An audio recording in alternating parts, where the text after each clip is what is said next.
So, it's been over half a year since Amphibia ended, and I'm surprised it's taken me this long to gush about it. I love Amphibia. I don't know if I would go as far as to say it's the greatest show of all time, but it's definitely my favorite show of all time. I love the characters, I love the story, I love the world, the writing, the humor, the TJ Hill score that I can't listen to without tearing up. Look, this is just an S-tier cartoon!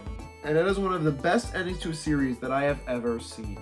However, no matter how satisfying your ending is, it's still hard to say goodbye to characters you've been watching for years, especially with a show like Amphibia, where its characters are easily its strongest element. However, despite the show ending months ago, the Amphibia crew had one surprise left for its fans, one final goodbye, and that's what we'll be looking at today. A few months after the ending of Gravity Falls back in 2016, we got a print copy of Journal 3, the iconic book for the series brought to life lovingly by the creators. This book is one of the most iconic elements of the series, and it was so cool to have a physical thing where you could flip through it and see the journal pages from the actual show. However, this book was a whole lot more than fan service, as it gave us a more in-depth look into the author's research. There's a ton of new stuff in here for fans to get excited about, and it only adds to the already great world building of the show to create a book that, while not necessary to enjoy the show, greatly enhances the experience. This book also definitely softened the blow of Gravity Falls ending quite a bit, because sure, we had no more episodes on the way, but we had this book to look forward to, and it was great. This met all my expectations. It was a great book, and a perfect swan song for the series to leave us on. And luckily, it's not the only one of these for a Disney cartoon that was able to do so. Remember back in Season 2, Episode 7, when we found out that Marcy had been keeping a journal documenting all of her adventures in Amphibia? Oh man, we only saw a few pages, but wouldn't it be cool to just page through that thing to see all of Marcy's deepest, darkest thoughts and feelings? Well, I have good news for you. The Marcy Journal! The Marcy Journal is real! This is Marcy's Journal, A Guide to Amphibia, written by Adam Cullis and Matt Brawley, and illustrated by Katharina Sukiman. And this is awesome. If you need a little bit more Amphibia to soften the blow of the show ending, then this is just what the Dr. Jan ordered. I gotta say, this was a genius idea, because while Amphibia is definitely a complete story, there are a few missing pieces and aspects that, while they don't harm the show, it would be cool to see them expanded upon. Mostly the journeys of Sasha and Marcy, the other two girls that got trapped in Amphibia, and what they were up to before meeting up with Anne and before becoming central characters of the story. We do get a bit of backstory stuff, but it's only really present in their theme song takeovers. And while these are fun, they're not very long and don't give us a whole lot to work with. I always thought it would be really cool to get a little bit more info about what these characters were up to prior to the events of the show, and luckily, we finally have that, and not only that, but written from the perspective of one of the greatest characters in all of fiction. Yeah, Marcy Wu is easily the most popular character in the Amphibia fandom, and it's pretty easy to see why. She's a lovable little goofball who desperately wants to escape into a fantasy world just to avoid a future where she has to leave her friends behind. It's honestly really impressive to me how seamlessly the Amphibia crew handled this character. It would have been so easy to make a character like this seem selfish and mean-spirited, but she ended up becoming one of the most sympathetic characters in the entire series, and that's a huge testament to not only how developed these characters are, but how well written they are as well. Now that all that context junk is out of the way, let's jump right into this book. Now, I'm obviously not going to be able to cover everything about this book, both because there's a lot of stuff here and I don't have time to talk about all of it, but also because I want there to be cool things for you to discover for yourself if you decide to pick up this book after watching this video. Also, I really want people to buy this book because Matt said on Twitter that if it sells well enough, he may be able to convince them to let him release an art book. That being said, there are going to be some really heavy spoilers in this video. I'm going to talk about heavy spoilers for not only the cartoon, but the journal itself, especially the ending of the journal, because there's a lot of stuff to unpack there, because it goes a little farther than the show does. So yeah, there is going to be some really cool stuff that I am going to spoil, so if you want a completely spoiler-free run of the book, or if you don't want the coolest parts of it spoiled for you, then I'd recommend reading it before watching this video. So now let's take a look at the book. And if you're familiar with Marcy's theme song takeover, then you probably know exactly how this book starts.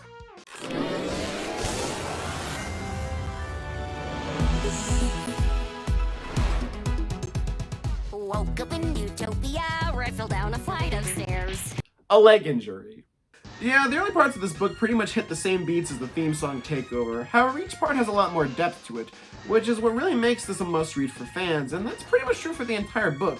Most of the journalists about recounting events that readers will already be familiar with if they've watched the show, but with the bonus of having added details and a new perspective. And this is especially true when it comes to the creepy cult chief fights, as it's actually a monumental event to the narrative and adds a ton of context to Marcy's actions in true colors. While most elements from the show or the theme song takeover are confined to only 2 entries, this is a huge multi-entry story arc that takes up most of the first third of the book. and it's really great. Basically, after Marcy's leg recovers from falling down a flight of stairs, she joins the Utopian Night Guard and quickly ranks up to become captain of her own team.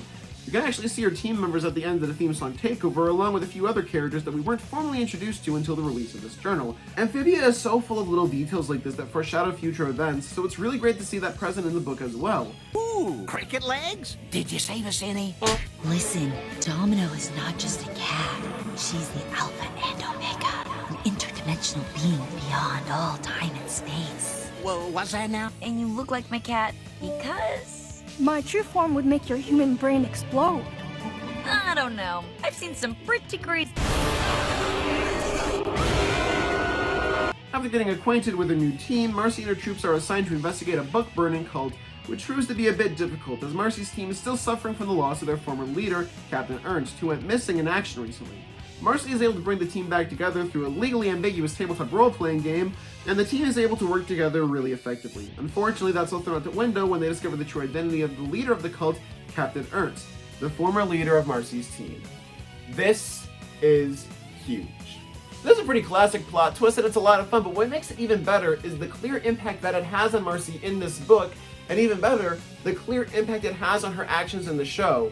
There's a lot of decisions Marcy makes in Season 2 that I do not think she would have made if it was not for this event. Marcy's team is deeply hurt by Ernst's betrayal. So much so that when he gives them the opportunity to join him, they won't even consider it. His lies and betrayal hurt them that much that he effectively destroyed their relationship forever. It's made even worse when we find out Ernst's reason for doing so. Ernst took on the mission of starting the cult and destroying the books because he wanted an escape. He felt suffocated by the duties of the Night Guard and yearned for a chance to escape his dull reality. This is made even more painful by his final words to Marcy, which are, and I quote directly from this book, "Deep inside every hero is the seed of a villain, a beautiful dark flower waiting for the chance to blossom." Oh, what's that? Hold on, what is that? Oh, I think that's oh, that's pain! I'm in pain!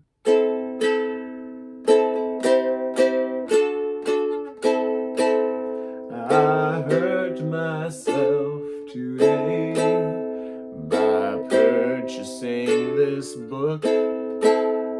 This arc right here is amazing. It's the perfect foreshadowing to Marcy's mistakes as well as her fall to darkness, while inadvertently sealing her fate in the process. It's as poetic as it is heartbreaking, and I love it. Early on in the book, Marcy fully plans to tell Anne and Sasha about what she did, how she knew what the music box was, and how there was a possibility of them getting stuck in Amphibia, and how that's ultimately what she wanted. She believes that they're her friends and they'll trust her and love her no matter what, so she's fully intending to tell them. But after this event, she decides against it, and it's easy to see why. And it makes it all the more painful because the thing Marcy does that hurts Anne and Sasha the most across this entire story is her lie in true colors, when Andreas exposes the truth about her intent and what she knew would happen, and how she didn't even tell them. I just didn't want to be alone. When you're making a book that's complementary to a series, it's often a tricky balancing act. The series needs to still be able to stand on its own without the additional material, but at the same time, there needs to be some exclusive things about the new material to justify its existence. Remember when The Force Awakens came out and everyone was wondering why the hell is C-3PO's arm red? And Disney was like, oh, you gotta buy the comic book to find out. And then everyone collectively stopped caring because no one wanted to buy a comic book. And most of the people who went to see that movie probably still don't know why his arm is red. That's the wrong way to do this sort of thing. This can be very frustrating, but luckily Marcy's journal does the exact opposite.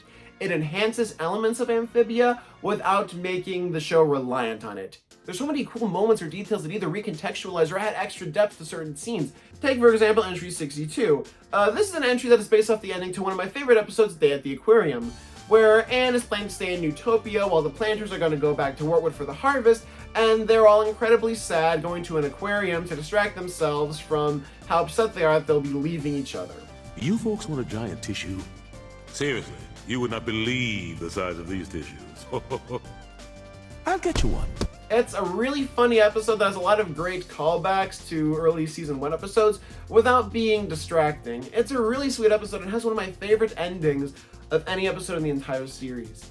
That beautiful ending where Anne runs through Utopia and across the water during that beautiful sunset, jumping in front of the wagon to announce she's coming home with the planters.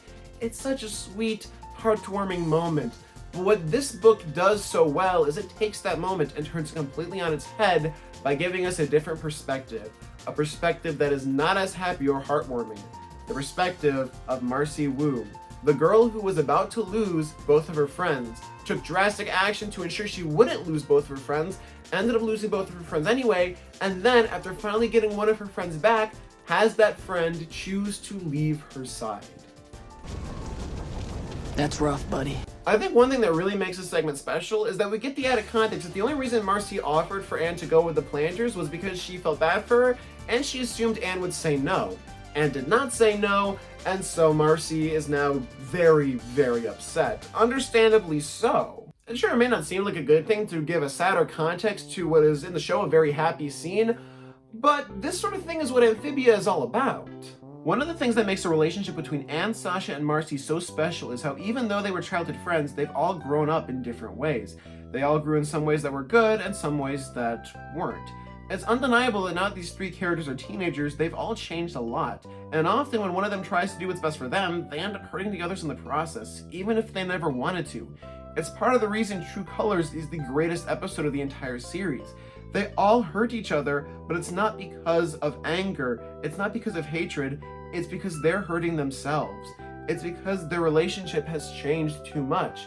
It's because it's complicated. This journal does such a great job going deep into Marcy's character, and it honestly makes me wish we had journals for Anne and Sasha too. It would be great to have their thoughts and feelings about the events happening chronicled the same way this book chronicles Marcy's thoughts and feelings across the entire storyline of Amphibia. You might be thinking, wait a minute, Rob.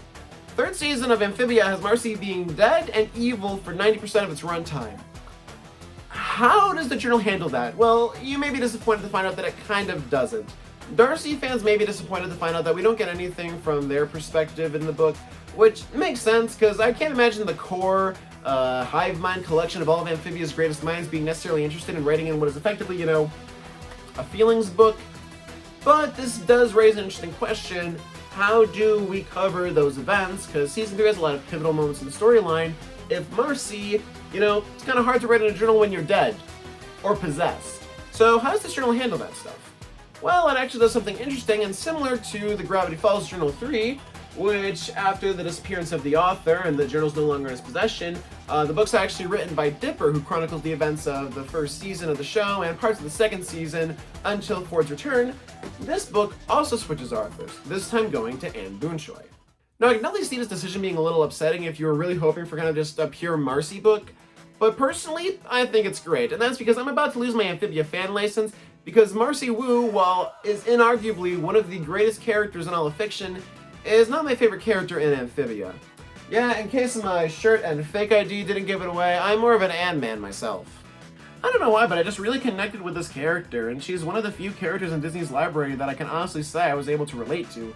And this was probably my favorite part of the journal, not only because it's written from the perspective of my favorite character, but because it covers my favorite section of the show, Season 3A. And sure, it seems kind of weird to say, oh yeah, my favorite part of Amphibia is the one part where the main cast isn't in Amphibia, but these episodes in Anne's world are just so likable. Anne's parents are great new characters. In fact, all the new characters, Dr. Jan, Terry, Mr. X, they're all so much fun. It's great to see the fish out of water angle flipped on its head with the planters, and these episodes are just so charming and likable. And Anne's parents, easily one of the best parts of this show. Mr. and Mrs. Boonshoy are some of the best fictional parents I have ever seen in any piece of media. They're so developed and nuanced, but also just really fun to watch. They feel like real parents while also being a great addition to the show that doesn't feel out of place. It's really great to watch them become closer after Anne's adventures in Amphibia, and they're just genuinely really fun characters. Were you surprised by that display of ferocity, Mr. Boonshoy? No. But the thing that really sets this part of the book apart for me is entry 103, which is definitely, I'd say, the saddest part of this entire book. Anne is unable to sleep, experiencing immense heartache from reading through Marcy's pages of the journal. Not only is she fearing for Marcy's life, as she has no idea if Marcy's alive or dead, but she's overwhelmed with guilt now that she knows the truth about the pain Marcy was carrying all this time. She recounts how she and Marcy first met, and I won't spoil it, because it is deadass one of the cutest things I have ever read, and you're gonna have to discover that for yourself. But it's a really heartwarming moment that perfectly sets the tone for their relationship going forward, and it's perfect. This is another great example of Amphibia's writers doing what they do best.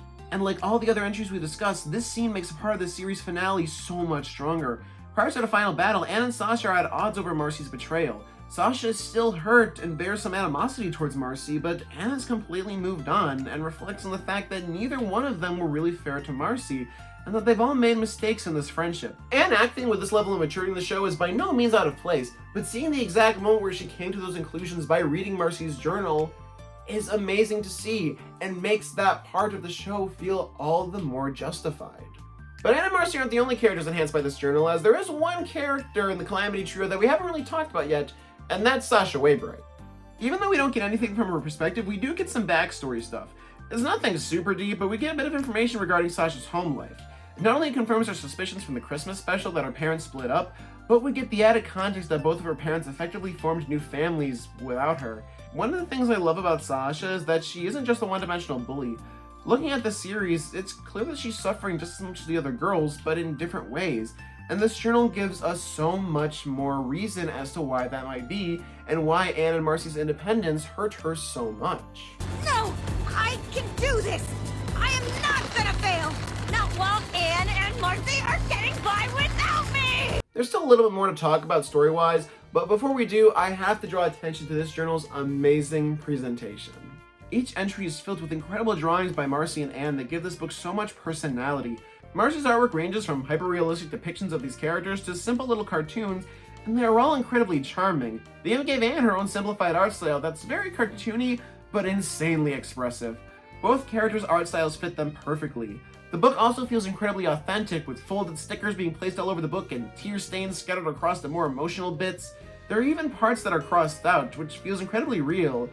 Even when you're writing in your own journal, there is always that vague fear that someone might find this and read this. So if you write something that seems really, you're likely to cross it out if it, it's a little too real. And there are definitely parts of this journal where it's clear to see what the characters are feeling, but they cross things out. Even in their own journals, they're still not fully comfortable to share these feelings. And I think that adds such a huge layer of authenticity to this book and really makes it feel like I'm actually reading a journal that these characters wrote in. Major props to the team that put this book together. You guys could honestly not have done a better job. I am super pleased with the presentation. It is top notch. Also, the quality of writing deserves major kudos. Everyone is written perfectly in character. Again, Amphibia's characters are one of its strongest aspects, and I'm really glad to see that this book delivers on that.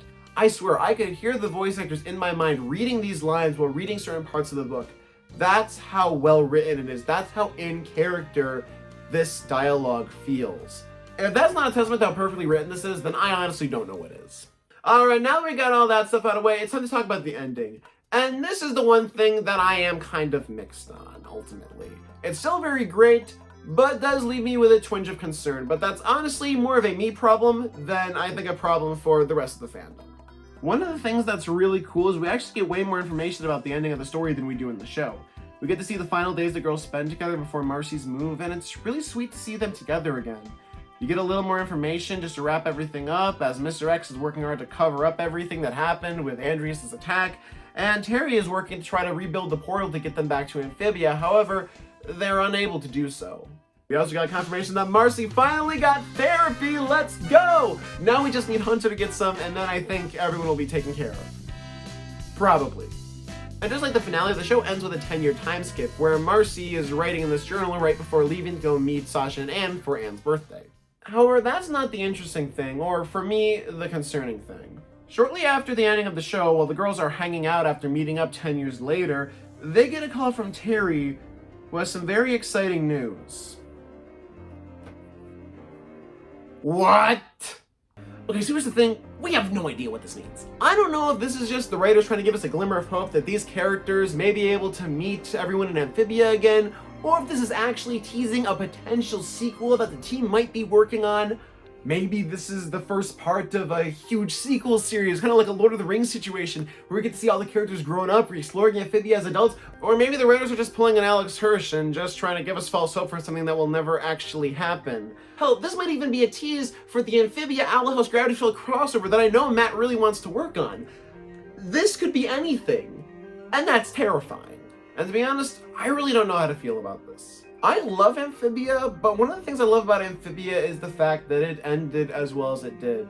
The ending of Amphibia is heartbreaking, and a big part of that is the fact that these characters are leaving forever. And Sasha and Marcy, these characters that were too afraid to grow, to change, to move forward, are finally doing that. They're leaving this world that they fell in love with, these people that they fell in love with behind, and it is so heartbreaking. But this was the only way they could have grown, and that's really well reflected in the ending monologue. This ending had to happen the way it did. If it didn't happen this way, it wouldn't have nearly been as impactful. And the idea of the characters getting to see each other again, while it warms my heart, I fear that this may negate some of the impact that the original ending had. As far as we know, nothing is in development. For all we know, this could just be a little breadcrumb left by Matt to be like, hey, maybe if we want to do a sequel series down the line, it won't feel completely out of nowhere if we pick it up with the characters as adults. And honestly, if they were to continue Amphibia, I would probably like a time skip version. I'd like to see their time skip characters, seeing how they've grown and changed over those 10 years going back to Amphibia, and seeing how Amphibia has grown and changed. They could go to that lost continent that Ivy was telling Sprig about at the end of the final episode, and there's still a lot of really cool stuff they could do.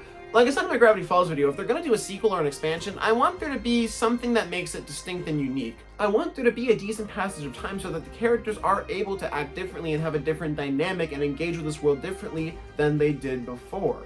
And granted, I don't think anything is happening. Outside of Phineas and Ferb, Disney seems pretty content to kind of just leave well enough alone when it comes to its cartoons. And I feel like before they would even think about rebooting Amphibia, they'd probably reboot something like Gravity Falls or maybe even The Owl House first, since those shows are ultimately more successful.